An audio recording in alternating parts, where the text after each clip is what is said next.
Hello everyone, welcome back to another episode of Meta Recap. It's been a while since the last one, so this episode will cover basically Season 11 finals and Season 12 ladder, the start of the ladder.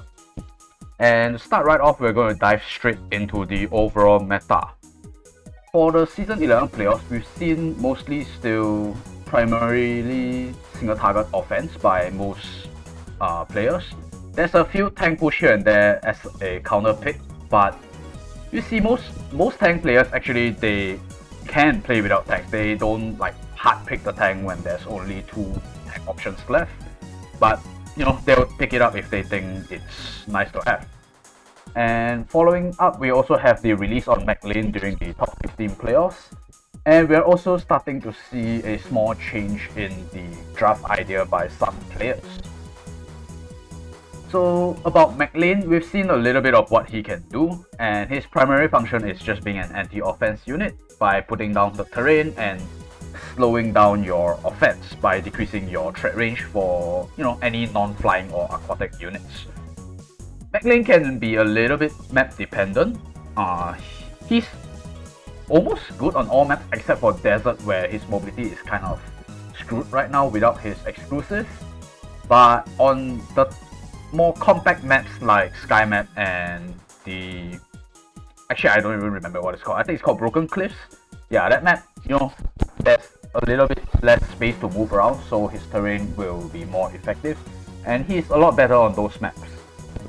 And one thing we've noticed about McLean is that he can actually force flying troops on units that typically might not want to, equip themselves with flying troops. And this is most notably for Epsilon and Wetham. Well, it's not really a bad thing per se, but when you force them off their demon troops into flyer troops, they become a lot less bulky and also suffer from a little bit less damage. Like, it's basically impossible for Gargoyle's Pepsi to initiate.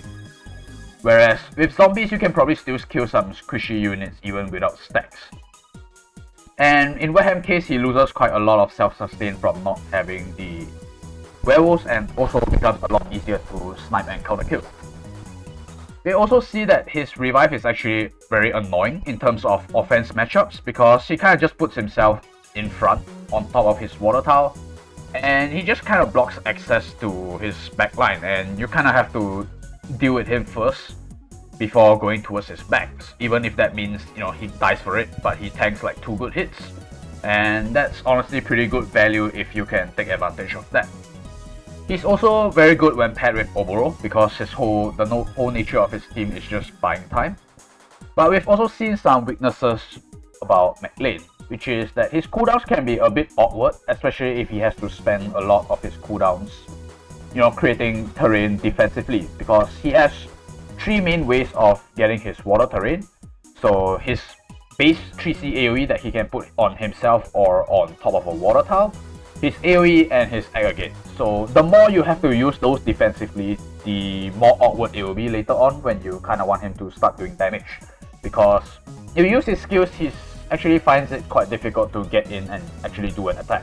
And if you don't attack with his 3C, you actually can't get the AoE 3C back, which means that you will run out of water tiles at some point, especially at lower stars. And we also see that he's not the best at trading exactly. And this is most notably seen in the grand finals of Season 11. Well, the game's not up because I've been procrastinating on the editing a little bit. But we can see that if the opponent doesn't mind waiting, like we see the McLean side, he has McLean, Oboro, and Pepsi. And on the opponent's team, he has like Hilda, Pepsi with Shield, Lucretia with Revive, and Cherry with like Last Right's Glory Angels. And they're actually just perfectly happy with waiting. You can't really go on him because his units are very difficult or annoying to kill.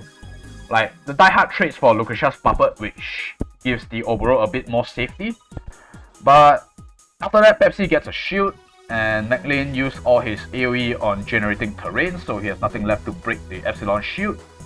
And there's just no entry point in that draft matchup, basically. And we can see that McLean does have such a downside when you have to kind of blow everything just to buy time.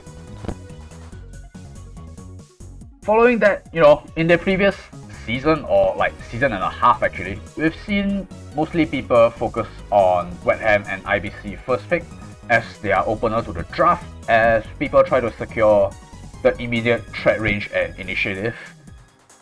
In IBC's case, it's nice because she's kind of open-ended. You can kind of go into assassins after that, or if they ban your assassins, you go into tank busters and you try to break them from their tank with like Azusa or something like that. So both of these guys have been first pick for many people for quite a while. But in this playoffs, we've actually seen a little bit of a shift towards these three units in particular having very high priority pick rate: Losham, CC White, and Lucasia.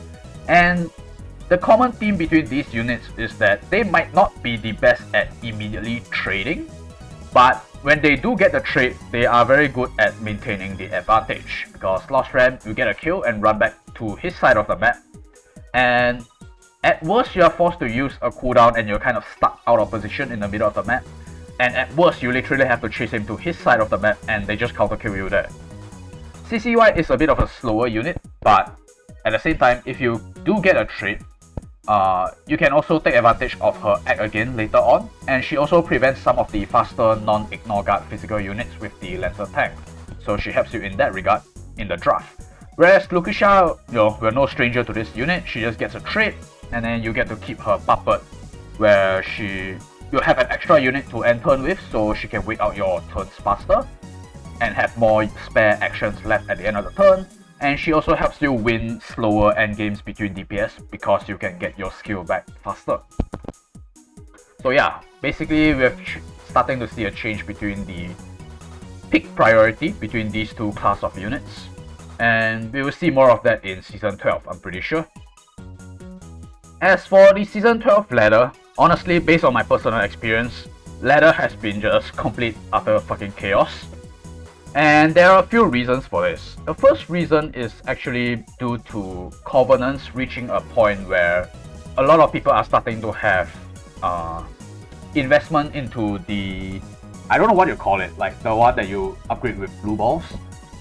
And because you can do the upgrades kind of differently, different people are gonna have a different spread of stats. Although I think most people are going to focus more on Thor, Heimdall, and Odin. Odin, most people will just barely have Odin ready to be upgraded right about now, so it's not at full strength yet. But as for Heimdall and Thor, I think people that want those Covenants max will have the max. And you can see here, these are the stats on my Covenants. This was taken during the first week of the Season 12 ladder, so the stats are a little bit outdated in Odin's case, but you can see Odin basically has very high attack, Thor has more balanced stats overall, and then Heimdall will be mostly focusing on HP and defense. So, you can see here, these are all during the first week of ladder, and you can see that there are a lot of like barely failed kills. And what this basically means is that there's an additional layer of uncertainty on single target matchups. So last time you can confidently say that this unit will kill, like X unit will kill Y unit if there's no like Hilda aura, and if you crit or something like that. And now it's a little bit weird because like you can both be bringing Odin, or you can both be bringing Heimdall. And this changes the stat distribution quite a bit, because between Heimdall and Odin you're losing like 60 attack, and you gain around 200 HP. So like you see on the screen there, there's 21 HP, a few hundred HP, because arena HP is inflated by like 40%, I think.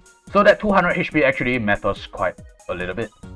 And nowadays, you can have random failed kills just because of the discrepancy in what Covenant you bring.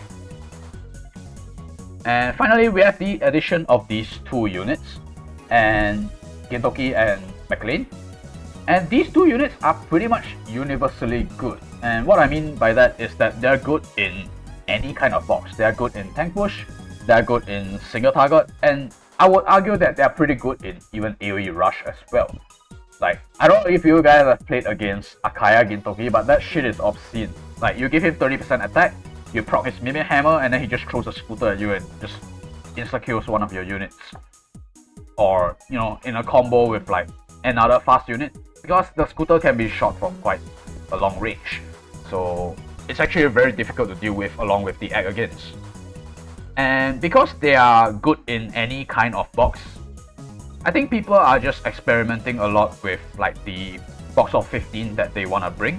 And this brings a lot of deviation in what we see in the meta, because I think people are just trying out different comps. And if these new good units are good in any box, that means you can run anything. And that's not all, because during Season 12 we are going to have quite a lot of units that are very good or borderline broken depending on how you look at it. Of course, some units are not as universally applicable, like Kaguya. Kaguya. This is Kagura. Kagura is mostly fit on like still like single target rush kind of box, because I don't think you can build her to work very well in tank push, although she does have very, you know, she has a bunch of like no cooldown hits if you can get her to survive, but getting her to survive is the tough part. And SP Matthew is mostly going to be in some kind of AoE mixed box, whereas Adankelmo, New Zerida and New Elma I think are going to be universally good. And what that means is that the meta is kind of never going to settle for a good time period, because you're gonna have people that immediately pull a 5 to 6 star new unit immediately on the banner, and you're gonna have people that have to wait out the shards before they are ready to be played, because I don't think you're gonna want to play like a 4-star tank just because it's actually a good unit. And so there's going to be a disconnect in people that are still sharding the units and people that are already playing it, and we're gonna see, you know, I wouldn't say wider variety, but some people are gonna be stuck playing older units, whereas the, you know, whales or Luxax won't. So it's kind of hard to get a proper grip on like the good drafts. At best you can see like maybe you will draft this opener against box A and you will draft a different opener against box B. That's mostly the best you can kind of guesstimate. And finally, for this part of the video, because I'm splitting this video into two in case it's too long, you will see these two boxes on the screen right now, and the box on the left is what I tried to play during casuals before the season started, and the box on the right is what I ended up with by the time I hit Langrisser or week 1. So on the left, the idea that I basically came up with was a lot of people are playing single target offense with very low sustain with just CCY as a healer. So I was trying to splash a lot of single target units that could also double into AoE. So Alicia's kind of a stretch, you know, Grenade is nice, but you wouldn't typically call her AoE unit. Wetham and Lucretia are, you know, prime examples. Gintoki has a scooter.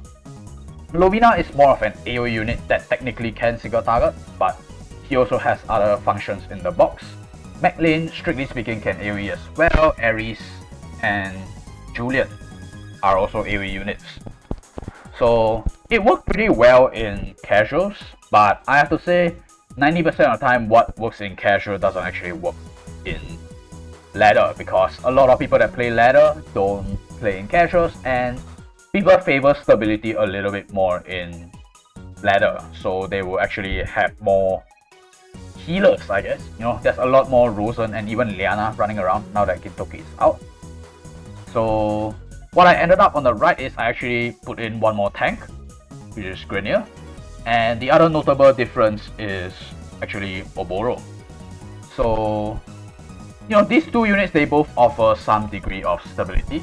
Like a tank will help you fight against Wetham and other, you know, non-ignore gun units, and Oboro is just, he kind of just sits there, and if you don't deal with him, he will be the win con.